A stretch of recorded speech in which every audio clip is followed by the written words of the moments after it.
Good afternoon, Dave. Can you hear me? I hear you loud and clear. How are you? I am well. It's so good to see your face. We don't have a rainy day, so we can get the light, bright sunshine in. The storm moved the humidity out of here, and it's going to be another very busy seller's market week, isn't it? It's a great seller's market. It's very busy. This is the hottest that I've seen since 2004. What about you?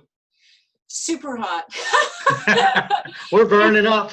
Yeah, there you go. It's a good time to be helping people in transition because these are all owner occupants, aren't they? They are all owner occupants, and it's a great time for people that are looking to live in the home and really enjoy that American dream. And speaking of that, you and I are going to talk today about VA loans because that's part of what happens in this marketplace, ordinary marketplace. We have veterans using these VA loan, and I'm going to get a plug into my veteran charity, National PTSD Service Association. We have a fundraiser this Sunday, June 14th at noon.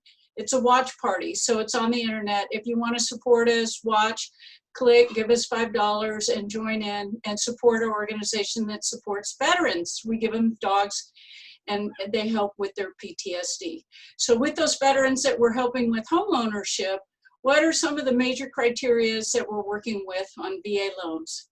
Well, that's great. Now I'm going to go donate to your charity. You do so much for the veterans, and thank you. I've been helping veterans for 26 years. And the biggest thing with the VA, the Veterans Administration, is it's zero down. There's no down payment, which is huge because a lot of people can't buy a home today, Sandra, because they don't have the down payment. And believe it or not, there's a lot of veterans that don't know that it is zero down.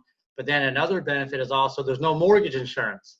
So as you know, if you don't put 20% down on a mortgage, you have what they call as mortgage insurance. Well, if you're a veteran and you want to buy a home without mortgage insurance, you can buy about $45,000 more home because you don't have to pay that mortgage insurance.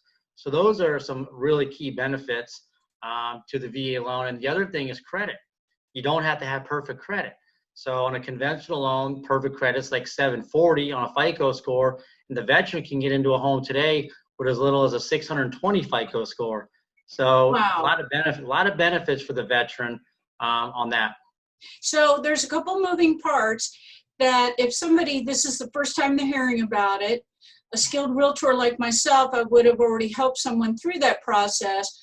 But taking it a nuts and bolts approach, you first talked about their FICO score.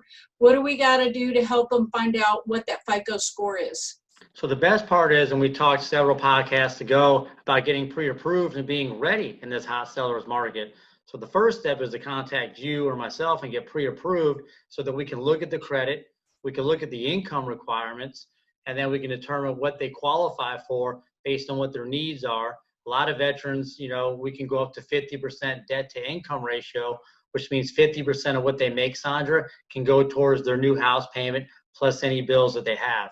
So these are all great things for them to know. That is good to know. Very exciting for those of us who represent sellers. We're always also disclosing in the state of Florida, we have an addendum that says FHA or VA loan and any fees associated with that. The other thing is, now the house has to appraise, and the VA is known to be really very good at crossing their T's and dotting their I's on appraisals. Why is that? Well, they want to make sure that, you know, the home is livable and that the collateral, the house, is okay for the veteran. But I've noticed as we've evolved and we're in 2020, the appraisal principles and practices for conventional, FHA, and VA are all the same. So even though they dot the I's and cross the T's, there's a lot of sellers out there that are afraid to sell their home to a veteran because they don't think they think there's going to be a problem with that appraisal.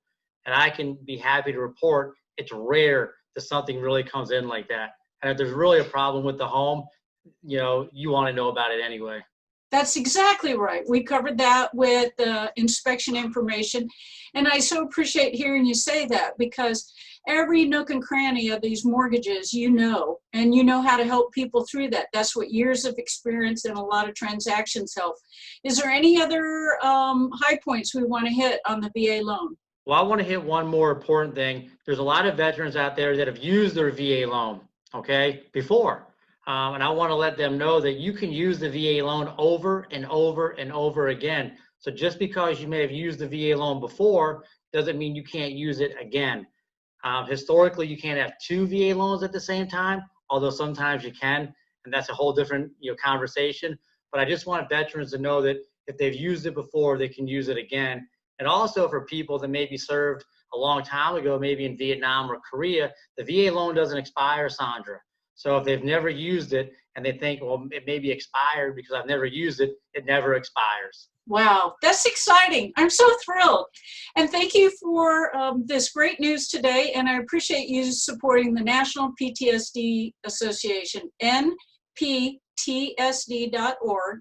And we'll be live on Facebook and hopefully also live on YouTube this Sunday, June at noon. Thanks, Dave.